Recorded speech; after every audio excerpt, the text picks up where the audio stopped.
Jaringan Advokasi Tambang atau Jatam membongkar dugaan keterlibatan keluarga Jokowi, Luhut, dan Bahlil dalam pertambangan dan perusahaan yang ada di dalamnya. Jatam merupakan organisasi yang peduli terhadap persoalan hak asasi manusia, gender, lingkungan hidup, masyarakat adat, dan keadilan sosial di industri pertambangan dan migas. Dalam laman resminya, Jatam menjelaskan keterlibatan keluarga Jokowi, mulai dari Gibran Rakabuming Raka hingga Kaisang Pangarep di kalangan pertambangan tanah air. Keterlibatan Luhut Binsar Panjaitan sebagai Menteri Koordinator Bidang Kemaritiman dan Investasi RI serta Bahlil Lahadalia sebagai Menteri Investasi RI juga diungkap Jatam.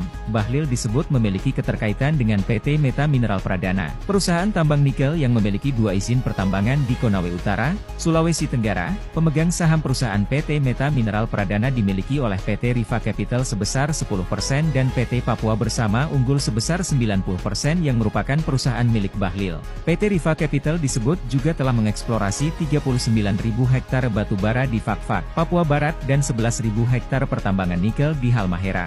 Sedangkan Luhut terkait dengan PT Energi Kreasi Bersama yang merupakan perusahaan patungan antara PT Goto Gojek Tokopedia Tbk dan PT TBS Energi Utama Tbk atau TOBA. Disebutkan, PT TBS Energi Utama Tbk adalah milik Luhut. Elektrum merupakan perusahaan yang fokus mengembangkan ekosistem dan industri kendaraan listrik secara terintegrasi dari hulu hingga hilir. Sedangkan kedua putra Jokowi terkait dengan PT Energi Mineral Langgeng melalui PT Rakabu Sejahtera yang bermitra dengan BP Migas dalam eksplorasi di Blok South East Madura seluas 456.734 hektar. Sedangkan saham PT Rakabu Sejahtera disebut-sebut dimiliki oleh keluarga Jokowi sebanyak 16.193 saham dan Kaisang menjabat sebagai komisaris. Berdasarkan pemaparan Jatam, Direktur Utama PT Rakabu Sejahtera adalah Arif Budi Sulistyo yang merupakan kakak ipar Jokowi. Dalam eksplorasi Blok South East Madura, PT Rakabu Sejahtera menggandeng Toba Sejahtera yang 90% sahamnya dimiliki oleh PT Kartanegara Energi Perkasa yang merupakan anak usaha PT TBS Energi Utama Tbk. Koordinator Jaringan Advokasi Tambang Melki Nahar menyatakan perdebatan pengolahan tambang nikel antara menteri-menteri di Kabinet Presiden Joko Widodo dengan calon presiden dan wakil presiden hanya untuk kepentingan pelaku industri.